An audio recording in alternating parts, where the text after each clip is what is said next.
నమస్తే, welcome to the view point. Tea cup ధరకు 2 లక్షల లాభం. ఇప్పటికే కోట్లలో దరఖాస్తులు. కేంద్ర ప్రభుత్వం దేశ ప్రజలకు బీమాను అందుబాటులోకి తెచ్చింది. ఈ పాలసీని సంవత్సరానికి కేవలం రూ. 436 చెల్లించడం ద్వారా తీసుకోవచ్చు. పాలసీదారుడు మరణిస్తే కుటుంబానికి 2 లక్షల రూపాయల పరిహారం చెల్లించబడుతుంది. ఈ పాలసీ ఏమిటి?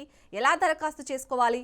కరోనా తర్వాత ఆరోగ్యం, జీవితం మరియు ప్రమాద బీమా పాలసీలకు డిమాండ్ విపరీతంగా పెరిగింది.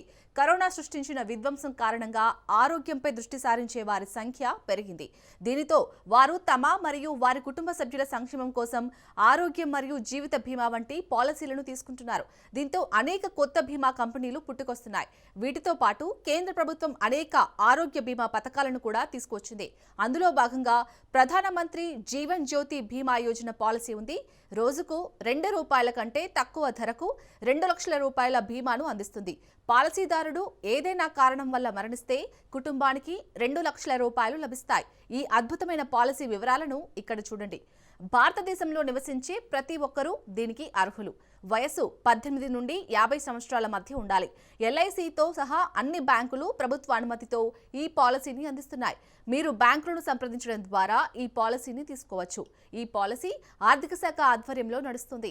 పాలసీదారుడికి పొదుపు ఖాతా ఉండాలి. ఏటా రూ. 436 చెల్లించాలి. ఇవి ప్రతి సంవత్సరం మీరు అందించే పొదుపు ఖాతా నుండి స్వయంచాలకంగా డెబిట్ చేయబడతాయి. పాలసీ తీసుకున్న తర్వాత పాలసీదారుడు ఏదైనా కారణం వల్ల మరణిస్తే కుటుంబానికి 2 లక్షల రూపాయలు ఇవ్వబడుతుంది. ఈ పాలసీ తీసుకోవడానికి ఎటువంటి వైద్య పరీక్షలు అవసరం లేదు.